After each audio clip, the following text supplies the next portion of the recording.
Unuma, onye me kroma, ebulie yenu, si ejike koji, na ganilu, biko kanyi wako keda, weke nene sa, eza negale,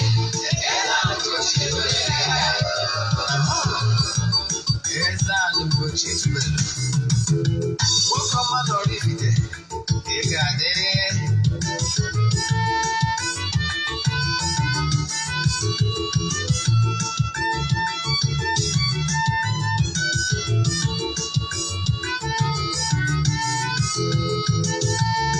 Ọdịnala bụ eziokwu, ọdịnala bụ ụzọ ndụ. Ị ma na o nwere olu na-eti mkpu na-asị, ụmụ Igbo chigharịa, ụmụ Igbo chigharịa. Kwa mbọsị ọ na-eti, n'ụtụtụ n'abalị ọ nọ na nkụzi. Eze-Ana Ugochitubelu, onye ọma na Oraifite, onye mgbasa ozi ọma ọdịnala gaba n'ihu. Eze-Ana Ugochitubelu, onye mmanya ji eme ọnụ, ọdịnala bụ ụzọ ndụ gaba n'ihu.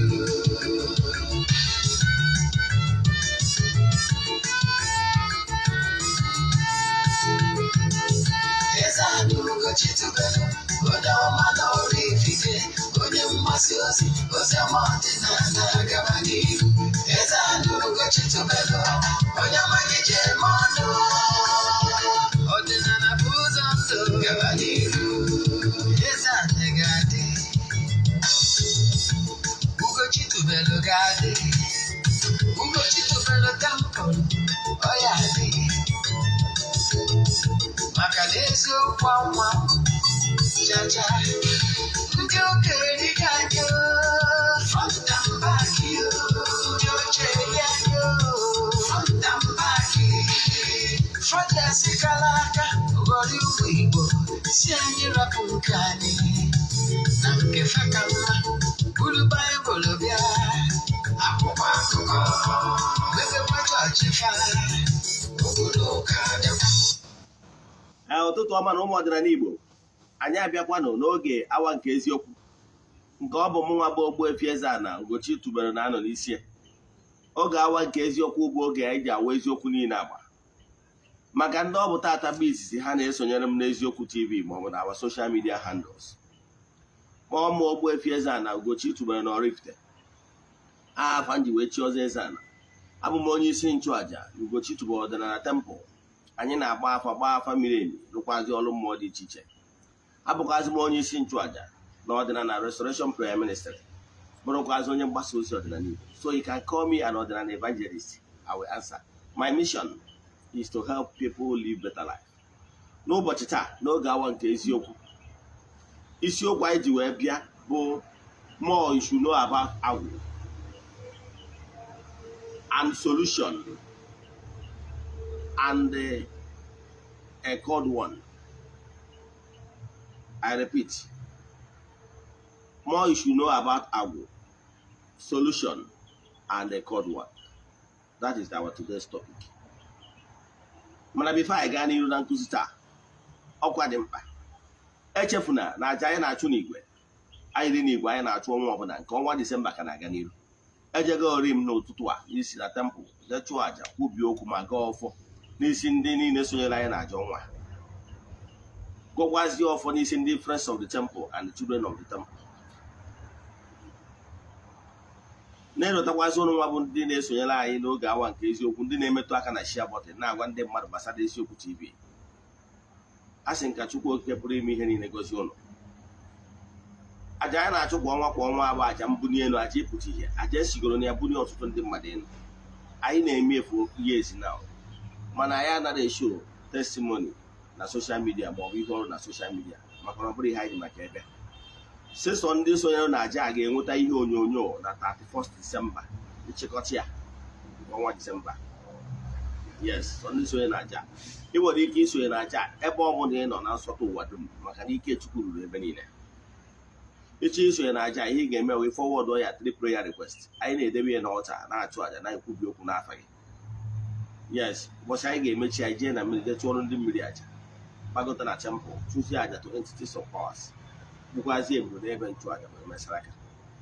I can tell you esigo na aja bụ ọtụtụ ndị mmadụ elu iche isonye na aja ihe ị ga-eme bụ WhatsApp m na meseji 0813 8243 I repeat 0813 8243 send the message na WhatsApp, I will respond. Yes. Mana ọ bụrụ na ịkpa akpa ọ bụrụ na m dị busy na m enwere ike ipik ma PA will pick it. But I can tell you ihe nweta ụsa same day. Thank you. Then ọ bụrụ na ị na-anụ olu m site n'Eziokwu TV nkụzi ihe na-anụ taa ị chọrọ ịnụ ya ọzọ ma ọ bụ ka ishigharịa mmadụ jee na my YouTube channel Ogbuefi Eze-Ana Ugochitubelu ị ga-afụ nkụzi ya taa fụkwazie over 1000 lectures nkụzi niile anyị na-akụzi n'ọdịnala Igbo ụbọchị ọbụla. Ọ bụrụkwazi na ị na-awọchị site n'Eziokwu TV onwe Nollywood movie ọbụla ịwọchị n'Eziokwu TV ị chọrọ ịwọchị ọzọ jee na Ugochitubelu movie productions na YouTube ma ọ bụ jee na Eziokwu Great Movies na YouTube ịwọchị ya. Ọ bụrụ na Igbo movie jee na Eziokwu Nollywood Movies ịwọchịkwazi ya ka ị na-awọchị ya na-emetụ aka na share button ka Chukwu Okike gozie gị mgbe ị na-eme nke a ebe ọ dị ukwuu. Then ka anyị batazie na ya bụ nkụzi anyị ji wee bịa. Echefukwana na ọ bụrụ na ị chọrọ decoder Eziokwu TV SatView decoder ọ bụrụ na ị chọọ ya anyị na-elekwa ya anyị na-eship kwa nationwide nwee ike isikwa n'aka igwe nweta ya. Ka anyị gabazie n'ihu na nkụzi anyị ji bịa. Nkụzi anyị ji wee bịa n'ụbọchị taata bụ ihe gbasara agwụ. Ọtụtụ ndị mmadụ ka na-ajụ na ha chọrọ ịma mmụọ gbasara agwụ. Kedu solution enwere ike ịghọfa onye agwụ na-edistọb? Nke ọzọ kere maka ndị akpọrọ ya bụ ọrụ ịrụ ọrụ agwụ ife ha ga-eme. Yes, ige ntị awụ mba esi na nkụzi taa wee tọọ ọtụtụ ndị mmadụ na-agbụ maka na what you don't know is only a mystery to you. Maka na ọ bụrụ na ihe ọbụla ị matalụ ihe na-emenụ solution ya adịgo ya. Yes, ọtụtụ ndị mmadụ na-ajụ gịnị bụ agwụ. Kedu this language agwụ? Agwụ bụ asụsụ Igbo. Mana ihe mbe jikọwara gị gịnị bụ agwụ? Agwụ bụ spiritual forces, male and female, nọ behind every man's gift. Say e nwere spiritual force na-propel that your gift ka o wee dee ude na mba dị iche iche. Ka ị wee si na ya ma agwụ anwa that your gift ka e were si na ya nụ afa gị isi na ya wee pụta ihe onye ọkpa agwụ. Yes. So ọ bụrụ na n'ijego n'afa agbalụ gị afa na agwụ na-edi stọpụ gị enwere many ways ị ga-eji m onye agwụ. Yes. O nwere ihe ya na-eme na ndụ gị ihe ama na ibu onye agwụ. Nke mbụ enwere ike igosi gị na-ebu onye agwụ site na nlọ. Enwekwara ike izi gị ya si ozi nweta ma ozi ya nwa ọ bịara n'ife ma ọ bụ na ozi ahụ abịara through voice ma ọ bụ ozi ahụ abịara through prophecy ma ọ bụ ozi ahụ ọ bịara site na ịgba afa. Ọ bụrụ na ada n'onwe gị ka esi bịakwute gị na nlọ ma ọ bụ na ị nụrụ voice o wee gwa gị gị ga-emedo agwụ ma ọ bụ na agbara ya n'afa ihe ọ pụtara bụ n'ibu onye agwụ. Enwekwa sayensị ị ga na-enwe ịbụ na onye bụ onye nwere ike ịpụta na nlọ gị na-adị clear. Ị nwere ike lụọ nlọ ebe masquerade na-achụ gị ọsọ. Masquerade na-achụ gị ọsọ could be agwụ. It could be ndị ichie. Maka ndị ichie na agwụ mgbe ụfọdụ na-use masquerade abịa egosi mmadụ. Na ọ bụrụ na ndị masquerade na-achụ gị ọsọ ịtara ya ị na-agba maybe you wake up ma ọ na ha na-apịa gị ihe. Ọ bụrụ na ha na-achụ gị ọsọ ị mara na agwụ ma ọ bụ na ndị ichie cheki onwe gị. Ọ bụrụ na agwara m ụnụ na ọ bụrụ na ịgbagote na spirituality na ọdịnala Igbo ị mara agbazi afọ every time. Ndị na-agba afọ every time bụ ndị ka bụ novice. Ịghọtara ya? Mana mgbe ụfọdụ ịgba afọ every time ahụ egosoro maturity. O nwere oge ọ ga-eru maka na uche bụ afa. O nwere oge ọ ga-eru mmụọ ga-ejizi aka ya na-agwa gị. Na ọ bụrụ na iwe onye medogoro chi gị medo ndị ichie mana o tego ezigbo aka imere ihe ndị a enwere ike masquerade nwere ike chụgba gị ọsọ. Ị mara na ọ pụtara na ndị ichie kara anaghị oke. Ihe ọ pụtara bụ na ọrụ mmụọ a na-alụ ada esetụrụcha once and for all. Ndị ichie ma ọ bụ chi gị bụ ihe ị ga na-esetụrụ from time to time ịnọkwadọkwa esetụrụkwa ha maka na emenyere nwa ogwu emenyekwa nwa nọsi ike. Ịghọtara ya? So ịnọkwa ịchụkwara ha aja ịnọkwa ịchụ anyị maka na aja na-ekpupụ uke aja na-ekpupụ so many things givers never lack. Na ihe ị ga-eme ọ bụrụ na aja na ọbịtara etu a ọ bụrụ na n'isetụrụgo ndị ichie not while ago maybe in a month time 2 months time then check ma agwụ na-eri stop enwere so many signs ị ga-eji mana iwu onye agwụ. So ihe m na-achịkọwara gị bụ na masquerade nwere ike ịda-achụ gị ọsọ. It could be a representative of agwụ, a sign of na agwụ. Ọ gwaziri ike ịbụgazi sign na ndị ichie, mana ọ nwere ihe nchọ ka nkọwarụ ihe dị iche na onye bụ onye agwụ. Ọ bụrụ na ịbụ onye agwụ, o nwere okwu ị ga na-ekwu mgbe ụfọdụ ma ọ bụ etu isi eme ụfọdụ ihe ga-agba ndị mmadụ ga na-eji asị na onye bụ onye agwụ. Example, onye agwụ nwere ike ọ bụrụ na o nwere ihe gị na ya na-eme o wee sị ngwa ije na ya afụ ị ga-afụ something, ma ọ bụ na o nwere ike okwu a wokwuru ome o nwere gosi gị gwara ije na ije ị na-achọ ije na ije a na ya na-suspect na ije ama agasị ọfụma. Behold, ije agwụ flọf onye agwụ. Ọ bụrụ ọnya na-ekwu o nwere spirit nọ behind ya na-ekwu datin ọ spirit aka na-asị na agwụ. Onye agwụ bụ onye agwụ na-eso ịghọtara ya.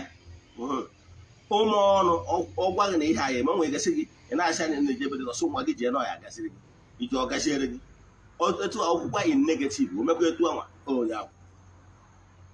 Enwere so many signs ị ga-eji wee ma gị nwa na onwe gị wutin na ọ bụrụ na ya atipetigo ya ị na pawa gị nwa na onwe gị ga-ama truly na o nwere ihe na-eme n'ebe ị nọ. Adị mmadụ gbagha gị ma mejọ gị onwe ụkwa ịghọtara ya. So many things na-eme etu a n'izu ka mmadụ gwa gị na ibu onye agwụ. Yes, ọ bụrụ gị nwa na-eme ndị ụfọdụ nwere ike nye na-asị na iwe ọgba nje na-ebuso gị agha. Ọ bụrụ gị nwa na mmụọ anwa nọ behind you na-eme those things. Anọ mmụọ anọ behind you na-abụ mmadụ mejọ gị mmụọ ahụ eje pịawa onye azụ ịghọtara ya. Ihe agwagwụ. So ọ bụrụ na ị nwere sign ma ọkwa na ị na-afụ ihe ndị a na-ekwu ma ọ bụ na-ezigo gị ozi n'iwe onye agwụ, o nwere ike mbido n'izi na-afụ ka mmụọ na-achụ gị ọsọ na ọ bụrụ na agwụ na-eme gị. Enwere ike ma ya ha ama na gị teta o nwere level ọ ga-elusi fụ na ha ebido pịwa gị ihe. Ha bido pịwa gị ihe ị mara na ihe ọ pụtara bụ na if care is not taken very soon ha ebido pịawa azụ bido gasasịwara gị ihe. Ha nwere ike agraduate from ịpịawazi azụ anwa ebido nwa ọzọ ụgba maka na oge gị elugo. O nwere onye ahụ akpọ ọrụ mana oge gị elubere ịfụrụ ị ga na-enwecha some kind terrible nightmares. Nke agwụgoro ihe eji eme oke iwe jubese na ọ bụrụ na ha na-emekọtazi that level fụ na n'ikwechiri ịfụ na ebido pịawaghị ihe na nlụ apịawaghị ihe na nlụ anwa o nwere ike gịnị ebido nwewa ụgba ịghọtara ya.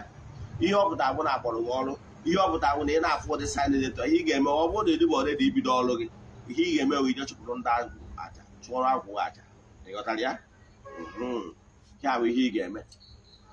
Den nke a bụ ofu.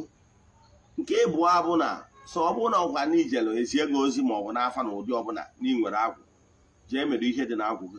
Ọ bụrụ na ịdịba ọdịdị imere ihe dị n'agwụ jee mee ihe a na-akpọ ekwem agwụ. Ụfọdụ na-akpọ ya ekwere m agwụ mana nke ọ bụla ịkpọrọ ya mana ihe ọ pụtara bụ agwụ I have accepted adị m ajụzi aja. Yes, ime etu anwa akpọ ndị agwụ ikwu nne agwụ ikwu nna na agwụ niile so gị tụọrọ ha aja mesara aka obi adịkwa ha mma. Iwee gwa ha na ha aṅụ na ngwụ na nkwụ na-abịa na gị nwere onwe gị nọkwa mana ọ ka ịkwado akwado enyekwara ụmụ time. Ọgwa na ịdịba ọdịdị from time to time chụkwara ha aja ịghọtara ya. Ị nwere ike ị na-eme etu a ganyezie na mgbe ha ga-ekpochiri na iwu na ị ga-aba n'ihu ọrụ gị mmadụ anya agwazighị mgbe oge nke a lụọ. Nke ọzọ m chọrọ ịkụwara gị ọgwa na ibidogoloba ọrụ agwụ oredi mana ọ na-anọkọta ihu ọrụ ga-akpọchie ma ọ bụ ịghọtara ihe ị na-eme eme. O nwere ihe a na-akpọ ndị ụrụ agwụ. Nke ndị bụ ndị ụrụ agwụ ụrụ yazi ndị na-emebi na-akọntamineti agwụ. Ihe ị ga-eme bụ ịchọọ echi ebe taizi abụ nwoke abụ nwaanyị ọkụkọ ka ọbụrụ nwoke ọbụrụ nwaanyị at that level.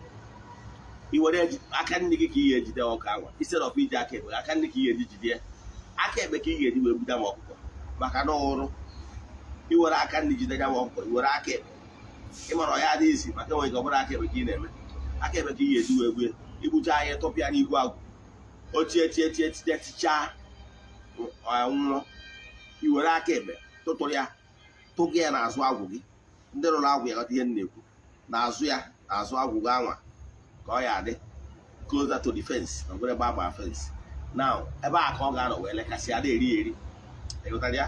A na-akpọ ya ndị ụwa ahụ eji atụrụ ha aja ha gaa eri, ịghọtara ya. Ama na ụfọdụ anụ gị na-enwere ụrụ agwụ, yes, especially ndị masara maka ụrụ agwụ bụ ndị wugoro dibịa, yes, ndị nọ n'igwe ọrụ. Ọgwụgwọ na ịbụrụ dibịa weda ịmana m kwuru ma iwu dibịa, ma ị na-arụ n'ụdị ụka, ma ị na-arụ n'ụdị pastọ, ma ị na-arụ n'ụdị ọdịnala, onye akpọrọ ọrụ uwe onye akpọrọ ọrụ. Ịnọ na ọgwụ na ịghọta ọzọ ihe ị na-eme jee chụpụ aja ndị ụrụ agwụ, ịghọtara ya. Mana a gwakwara nje na ọ bụgoro na ị chọrọ ịrụ n'ụdị ụka, yes, ọ bụgoro na ị chọrọ ịrụ n'ụdị ụka, echefukwana ije chukwu agwụ gị, mmedo ya spiritual forces ka ị wee dee ude tiri na oge ọrụ ya bịara njedebe. Ọ bụrụ na imedoro ihe gbasara ndị agwụ gị wee debido ọrụ, ministrị gị ahụ nwere ike ọ gatụ obere ọ daa, ekpere gị ahụ nwere ike ọ gatụ obere ọ daa, maka na ọnwụ ume ka eji efunwu ọkụ. Ụmụ mmụọ ndị a na-ejere gị ozi na-ahụ isi mmadụ ishabiwe wuchi, ọ dịrị ya mma. Ụmụ mmụọ a na-eje ikwupụ ara ha eje nyaba ozi. When was the last time you settled them? Eme ọnụ ume ka eji afụ ọkụ, then onwe oge ọ ghere ode will desert you. Enwere ike iche na ndị mmadụ n'uru ọrụ ụda, yes, ihe mere na ministrị ha ji gagido kwụsị ịga wụ because of na ịmọrọ n'ume ka eji afụ ọkụ. Ịmọrọ na those elemental beings need ka echukwa ha tụpụrụ ha ji ihe mme. You give them life, you give life. Ịghọtara ya? Yes, animal life. Then imedocha ha n'ihe etu a chọzie na ịchọrọ ịda arụ ya asị purely ịda arụ ya asị dibịa. Ị nweziri ike ọ bụrụ na ezumezu pamitie ị na-arụ ya sụsọ na afa Chukwu Okike, like etu si eme na administration. Ọ maka ya kpatara na ị na-enwe monthly ritual under the administration. Nke anwa ị nwere ike decide ya na ihe ị ga na-eme na nke a bụ ide na-ekwubi okwu ya n'isi ndị mmadụ n'aha Chukwu Okike pụrụ ime ihe niile, imesịa ya imesara aka. Ghọtara ya? That ị nwere ike na-eme like that, ministry ga na-aga. Mana ihe ga-eme iwepụtazi ụbọchị iji awụ emesara aka nye ndị mmadụ gbuo anụ, ndị mmadụ erie ṅụọ. Ghọtara ya? Ọ nọ ndị ministry ọ fọmat ya dị ya. Now ịmana ị nwere ike na-eme like that, mana ịda arụ ya asị na ị na-arụ dibịa, ịdị agba ya asị afa ka ịma ụbọchị ahụ ị nọrọ onwe onye bịa na ozi bịa isie ya ozi. Ghọtara ya? So ihe a nwere ike imekwa like that, mana ị ga-ebu ụzọ chukwu agwụ gị. Mana ọ bụrụ na ị chụkwara agwụ gị je narị ya ọga, ihe anọgide etu ịnụ ministrị ga anụgbuo ya afụsi mmadụ. Yes, agwara gị agwara mmadụ, mana ihe na-eme life agwụ gị ị na-echukwa ha na ha nwa wee dozie ahụ gị wawe onye isi ịnagacha ụdara ịzụtara n'ụkwụ dịkwa sọrọ ọzọ. Ịghọtara ya? Ada ọ ka mma na imetụrụ ihe dị n'agwụ gị mgbe the tempo ka dị very high ka ọ kọntinuo na mgbe ọ kọtụrụ akọtụ, maka mgbe ọ kọtụrụ akọtụ ihe ọ pụtara na iwu ụmụ mmụọ agbagotago. So ihe ebidokwa chukwu agwụ ha one after the other wee gwa ha go ugwe nwapụ prodigal son na ịnachịata gị. Ghọtara ya? Then ọ bụrụ na ọ solution ka m gwara gị ihe nwere ike ime. So agwụ na-eri sọ ọpụ gị na ọ nọ ome gịnị, ịchụkwa agwụ gị, ịchụkwa ndị agwụ ikwu nne nne, agwụ ikwu nna nna, ndị oke agwụ na ndị inyom agwụ, ịchụkwa ha. Ịnọkwa ndị ụrụ agwụ wepụkwara ha anụ. Ịghọtara ya? Nke a bụ ihe ị kwesịrị ịma. Nke ọzọ nchọzi ka m kwụọkwara gị ikwesịkwara ka ị marụ n'ihe na-eme na gbasara ọrụ abụọ. Ọ bụkwazịa na inwere call, enwere so many things, many ways ị ga-eji wee nwana inwere call. Yes, ọ bụrụ na agwụ na-ediskọpụ ihe ọ pụtara abụ na inwere call, n'ido ka mmadụ gwa gị ya. Then ụfọdụ ajụjụ ndị mmadụ na-ajụzi ewu kedu ka ya ga-esi wee sanya bụ call, kedu ihe ya ga-eme. Yes, so ọ bụrụ ọgụ gbagba onye ise jụrụ what will I do, what next. Now ihe ị ga-eme bụ na ọ bụrụ na agwụ na-ediskọpụ gị, one, ị chọba adị ịkwetago na ị ga-arụ ya bụ ọrụ. Agwara m gị na-enwe two ways. Ọ bụrụ na ị chọbara ịrụ dị ọrụ, chọwa a mentor. Ihe ị ga-eme bụ ihe abụ ihe ị ga-emere onwe gị. Face east, ime ịpụta njasị face east, east wee bụ ike niile si abịa. Ị nwere ike ifesi east gị and agwara m gị etu ya esi mata east na east bụ ịpụta na compound gị, anwụ na-acharịte n'ụtụtụ na n'ebe anwụ si acharịte, ebe anwụ si acharịte bụ east. nwekwara ike ịnọ n'ime ụlọ ma ọ nọ n'ido dependent ebe ị chọrọ ịnọ. I nwee time for your spiritual exercise. Time anyị nwere for your spiritual exercise.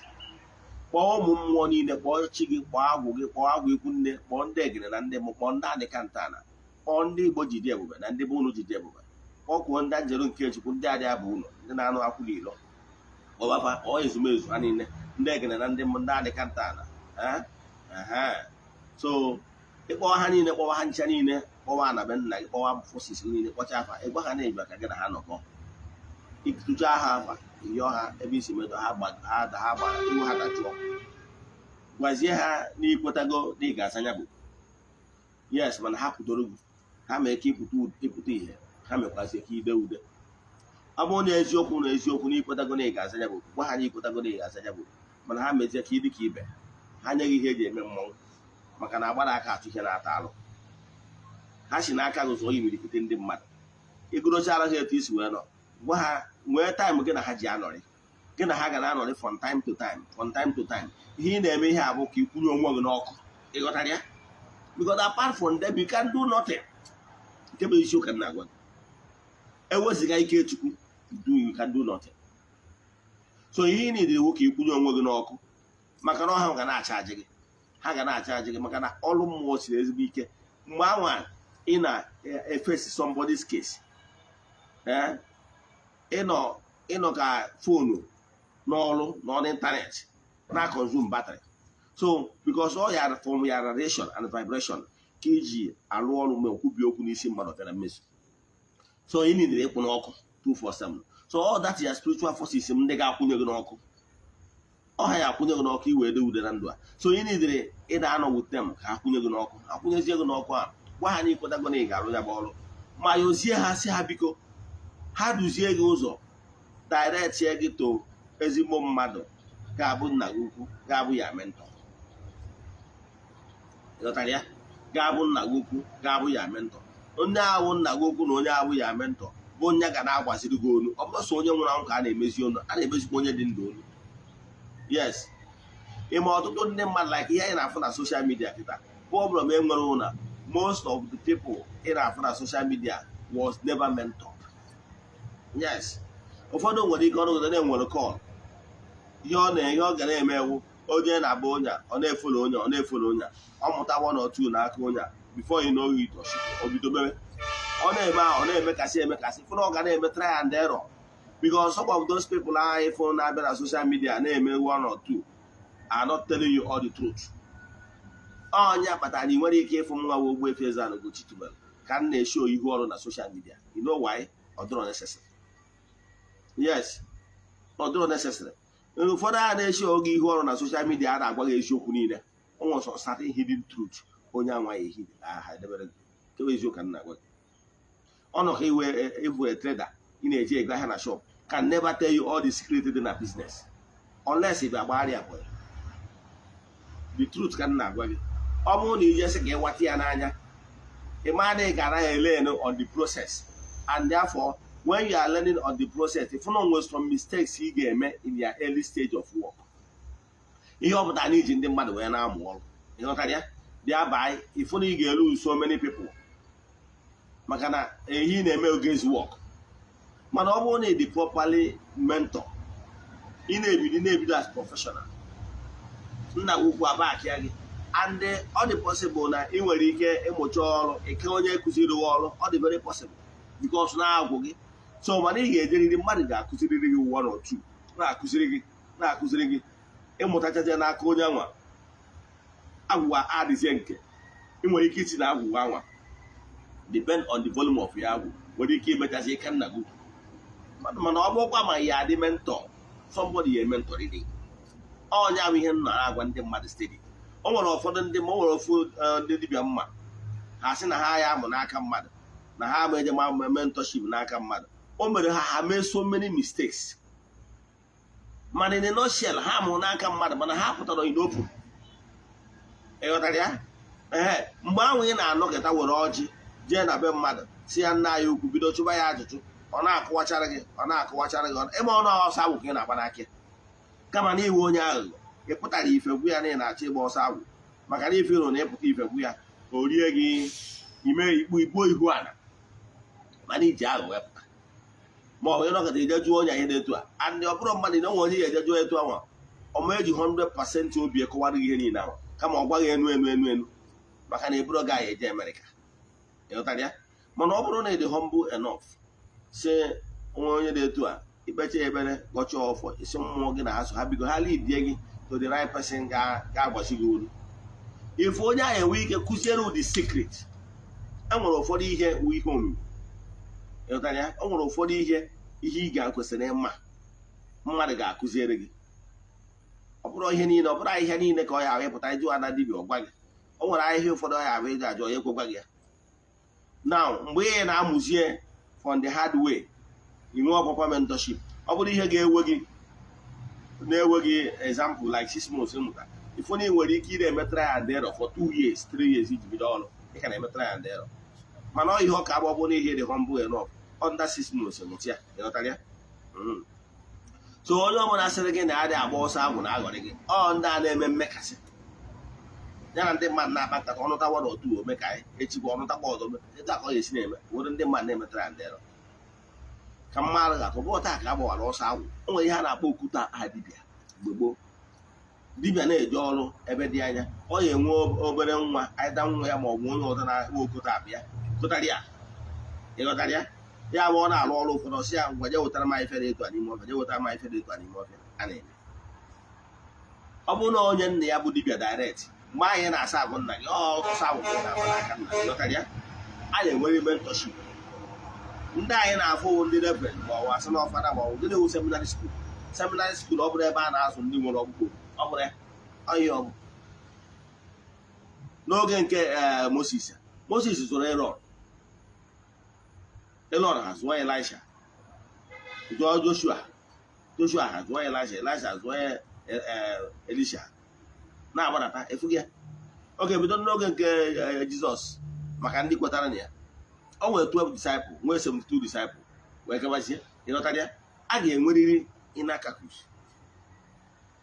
onye abụ nwa ọlụ gị ga-abụ enwe ihe ihe eme ọsọ nna m ogbukere ihe dị eme nka esi a na-eto onye bịara abịa bịara abụ eze onye bịara abịa ihe agwa ya datụwa ịghọtara ya then and sabụ na ahịa sabụ na okwu ya abụ ụbọchị anwụ ị ga-ebido ihe gbasara agwụ o wepụta obi gụọ ọrụ gị ọfọ kwudoro gị nye gị ọfọ agwụ ịma na onye ime mentorship na ịmara ọrụ n'aka ya enye gị ọfọ agwụ iwerezie adị ya na ọfọ ndị ọzọ iji wee bukọ ha niile ọ bụrụ ofu ọfọ ịghọtara ya so ọ ihe kwesịrị ime ịgọchi ọfọ si mmụọ ya dịga gị na onye ga-ekụziri gị onye mmụọ gị na ya mmụọ so gị na mmụọ onye na-eso onye anwa wee link ana m achịgwa gị eziokwu ọ bụrụ na ịgba ọsọ agwụ ọ ga-eme gị i make mistake less mana ịjụ ndị awatara ya n'anya si na ha awatara ya n'anya mistakes ha melụ ịjụọ ha ọ bụrụ na onye amego like that for 3 years jụọ ya mgbe o bidoro before na nwee mistakes o mere before o ruo level ọ nọ na which dị avoidable ma ọ bụrụ na ọkịta ọ dịgoro matured ọ gwa gị na those mistakes he wouldn't have done them mana o ji ndị mmadụ wee mụ onye abụ ọrụ in a hard way so kedu ihe m na-ekwu maka ya ọ bụrụ na akpọrọ gị ọrụ chụọ onye ọbụla mmụọ gị nabatara jee mmadụ ga-akụziriri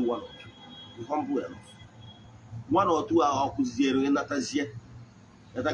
nnatazie mmụọ nwere ike gwekwazie gị 1 or 2 ka m nwere onwe mmadụ mgbe m na-agba ọsọ agwụ yes ọ mmụọ na-edu m n'aka ndị nje o nwere onye mmeje na nke ya ana ọmụwa 1 month mgbe ndị je na nke 3 weeks mmụọ is done ya na nke onye ihe m na-amụ n'aka ha bụ nwere so special thing and sometimes ụfọdụ onye ahụ m bịara aka ya enwere ike mụta na that particular thing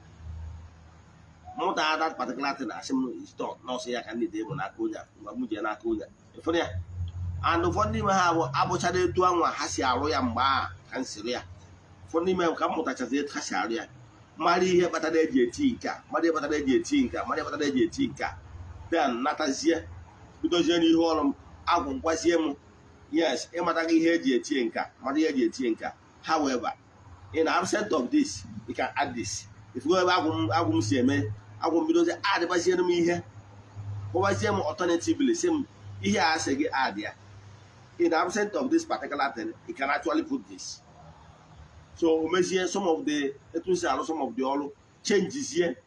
This year a little bit different from etu a my ọga m si wee ọrụ ya mgbe a ịghọtara ya ihe awa agwụ but at least inwego the basic knowledge and why eji eme nke ihe eji eme nke so that inwe in-depth knowledge ọ etu aka ihe esi wee nwee ike inwe onye ya akụziwuru in future maka na onye ya akụzi in future nwere ike ịbịa with many questions mana because na etu versatile ume enwe ike handle those questions ịghọtara ya ka anyị na-adịkere humble enough ọ ga-enyere gị aka ide ude ọ bụrụ na ije gba ọsọ agwụ ọ bụrụ na ọrụ aka enyeghị aka eweghị 3 years before epụta ihe ịgbacha ọsọ agwụ nwere ike wee 1 year or year 6 months maka na ị na-abịa na dị ọrụ as a professional, as a trained professional.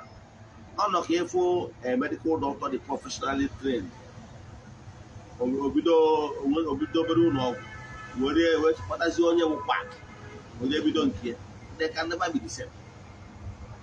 So kedu ihe m na-ekwu maka ya ọ bụrụ na agwụ na-eri stọp ịgbakwa na nkịtị maka na agwụ emebigoro ọtụtụ ndị mmadụ ihe maka n'ihi mkpọchiti. Yes, enwere ọtụtụ ndị nwere agwụ mana ha eputuru ya n'ọrụ ana ha n'iyi. O nwere ndị na-ajụ na ha maazị oku eme ha nka mmadụ ịghọtara. O nwere ndị jụ na ha maazị oku ha taa ha na-ayị ala ịmarọ ha na-akpa ala ndị otu ịmarọ ma ọ gwara akpọ ya ala ndị ọgbanje ịmarọ. O nwere ndị jụ na ha maazị oku today emego ha na ha bụrụ ndị na-aṅụgharị mmanya na village. Nwere idea ma ọ bụ dịsị ebe ịfụ na-aṅụgharị mmanya o nwere ike ọ ṅụtụwara obere mmanya ọ ya ngwa obere mmanya o nwere ike ṅụọ just 2 shots obido gbube obido kwusasịba and mgbe ụfọdụ okwukwe okwu ahụ danye na point and mgbe ụfọdụ etu agwụ nwere ike isi ya baa ya n'ime ọpụta ọjọọ nwoke kedu ihe ị na-eme ịmara na ị kwesịrị ijebe agwụ nna be nna gị ịkpọ ya okwu onye ara mana agwụ mmụọ baa n'ime wee si n'ime wee na-agbanwe ịghọtara. Yes, so onye na-achịkọwara gị maka ide ebe anya m na-emecha ọnwa ọtụtụ famili ya bụ nwa ha ma nwanne ha na-agabeghị ihe gbasara agwụ kama ha ya enye ya nkwado ka o jee n'ihu ọrịa ha eburu sentimentị bịa anya na anya bụ ndị ụka anya chọkwa ụmụ ihe dibịa ebe a anya chọkwa ụmụ ihe dibịa ebe ha na-ede nwanne ha anya ha na-akpọgharị ya na-ejighị anya na prayer ground ministry bifo ha ga-emegide ya ana nwatakịrị a n'iyi. O ruzie mgbe ha duziri shọp akpọrụzie nwa a jee na ụlọ ụka nwerozi ihe o mewuzi bifo n'oyite ọba anyị n'ịga ana ọba anya n'ịga ịma na Hausa abata ọka imegide ha n'onye nke gị anwa ọ dị aṅụ igbo ọ dị aṅụ mkpụrụ mmiri megide na-emezi nkwusasị bifo n'oyite ite ibe ya ịga my brother Hausa abata gị ọka ịghọtara ya. Ị kwesịrị ịkwọjagbo mmiri mgbe ọ ka dị n'ụlọ ihe nnekwu. So ihe nnekwu bụ ichezi na because of your selfish interest ịmana nwanne gị a nwere ọkpụkpọ na agwụ na-enye nsogbu instead of ụnụ ịgbakọ aka ka ọ lụọ agwụ ka o mere ihe o kwesịrị ime ka o wee dịrị ya mma unu eje gbachie maka ihe ndị mmadụ ga-ekwu maka ihe ahịa ase ka ịrụ na ana ya n'iyi. O nwezi mgbe agwụ ya adazie ya n'iyi unu ebugharịba ya na nwanne m anya na ọ na-emecha ka onye agha na ọ na-apụzi ala mana ihe bido na saịn a na-enye ụlọ eri saịn instead of unu ga-eje setụrụọ mmụọ si elu kwudorie ọkwụrụ n'okwu ya na-abụ unu were sentimentị na unu na-eje ụka kịta Hausa abatago ọka pastọ ga akara ebe ọ nọ revren ga aghara asị gị ga-eje na be ndị dibịa nke akara ebe ọ nọ ọ darigo bejọs edego onwe mezie sasara asa n'anya. Kedu ihe m na-ekwu mgbe ọnwụ na ịfụ na agwụ na-edi stọpụ onye ikwu gị ma ọ ibe gị ma ọ gụnwa na onwe gị nwanne jee emebi ihe dị na agwụ gị na mmụọ adị ama aka and wọsịrị bụ na ọ bụrụ na unu jụ na unu ya emie enwere ike mpaghara onye agwụ ma ọ bụ mmaghị onye agwụ mmaghị na ọkpaga jụ na ahịa emie maka ihe ụkasị mmaghị ma ọpaghị ana ya n'iyi eventually ọ naba Chukwu ọsọ mbọdị na famili oge arụrụ ọrụ ọgwụ oyi enweghị onye bilite na dat famili lụgba ọrụ agwụ na-emedo ụmụ mmụọ ndị ọzọ ama enwere onwe ebe enye nwa nwa ogwugwu si nyekwa nwa nọsi ike a ga-enwerịrị onye ga-anọ na-echukwu ụmụ mmụọ na-echukwu agwụ famili ka ndị ọzọ wee nwee ike dị free. Asọrọ akọrọ ọmara atọrọ ofeke ka onye isi n'ọfịa ọ bụ ụzọ na ịgba na-asụ ịsụọ n'ikwe ọnwụ na ị mara asụ ịsụọ na ịdịzie careless isi ubi mkpụrụ ụkwụ gị ekwuola m ka ọ ha nọ na-etigo m ọkpọ wee saa aka mana ihe na-agwa gị bụ ọ bụrụ na ọ ga-ekwe gị mee were ndụmọdụ anyị nyere gị ịsị na pastọ gị sị ọ bụ sị ihe mmadụ ga-ekwu means nonsense ka nwere onwe mmadụ agwara gị na onwere ya mụnwa na onwe m at a point adịghị m ike ya ihe mmadụ na-ekwu maka onwere ụdị ụka ị ga-eje ị ga-asịrị ije wee karịa m awụ m onye amụnyere na bido na kọkarli famili ma ya kọkarli famili anyị so na ndị amụnyere na katọlik bụ na ya na-eje ministri yes ịmara ndị ahụ ndị ahụ n'ọstọch katọliks anyị ọ bụrụ na a na-ewepụ na mụnwa decide ga-etosi wee plan my life tudo aka m ahụ afụmahụ Reverend Father na ọ bụrụ onye ka m chọrọ ije my mother's younger brother bụ Reverend Father my mom's sister mụtara Reverend Father ịghọtara ihe m na-agwa gị adị m ekwuzi ndị ọzọzi ndọkwa ala anyị na-eji m ka nọ in the process nọ ndị echigoro echiga for years so ọ bụrụ echigo m jee so gbasaa ozi ndị ụka buru ya n'isi ịma mgbe m bidoro pụtara na telivishọn na ịgbasa ozi ọma ndị ụka ọbịa when I was 21, 22 in fact when the 22 years ebidogo m kwuo okwu na telivishọn back then na program a na-akpọ Marian TV Council na under the Archdiocese of Anambra State na All Hallows Seminaries anyị na-eme the program ụfọdụ ndị theologians priests ọha bụ ndị anyị na ha na-eme the program ma anyị nọ ebe as defenders of the church ịghọtara ya ihe na-achịkọwara na ọ bụrụ taa ka m pụrụ Hausa na ụta mana ana m achịkọwara gị na ejere m ụka jee ụka nke bụ na mụnwa bụ na parish ọbụla nnọ fada mana nnọ parish priest mana nnọ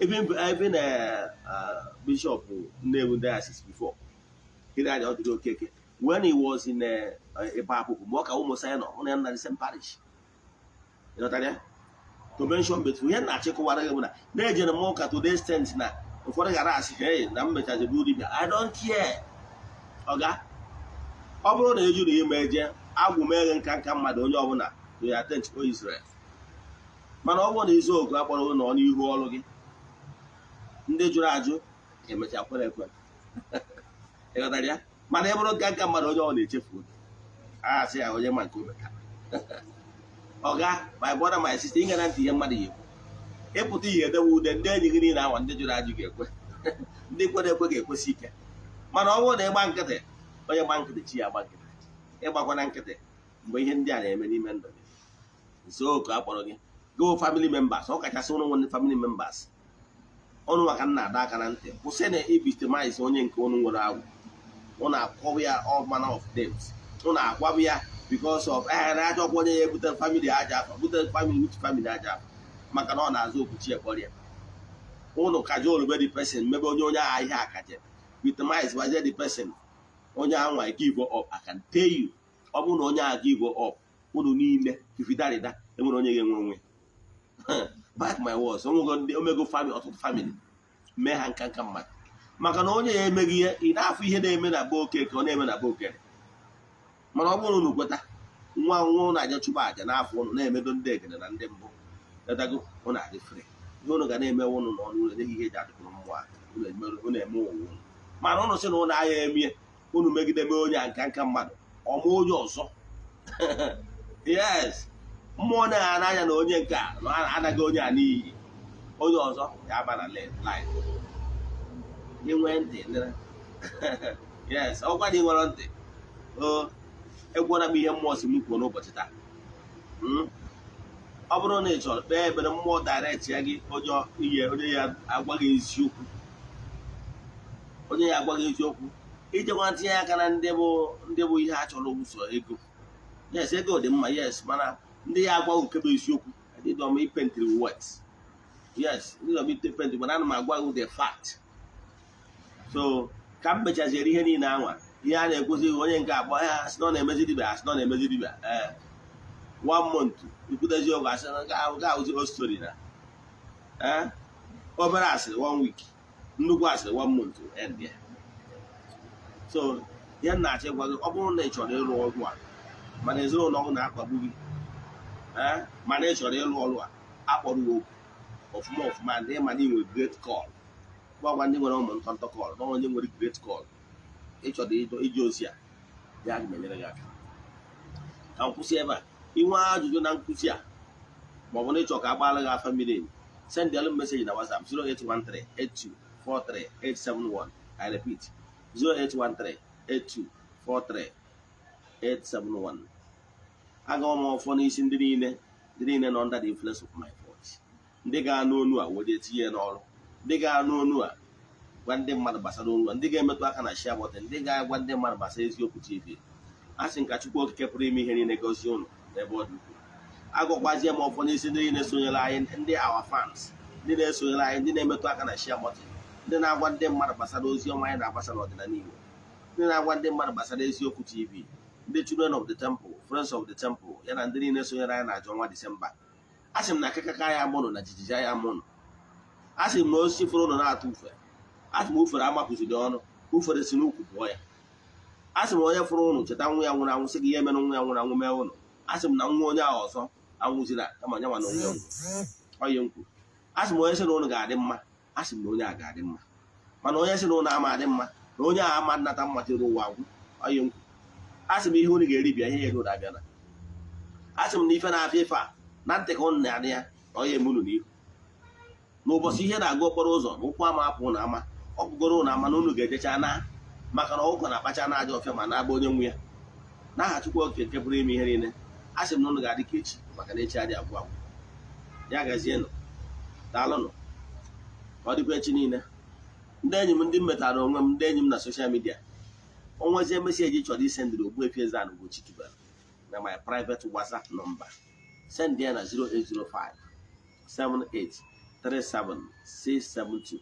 I repeat 08057837672. Nọmba akpọrọ kịta sụgbụsọ WhatsApp meseji only. Ya gazie, ọ dịkwa echi niile, daalụnụ.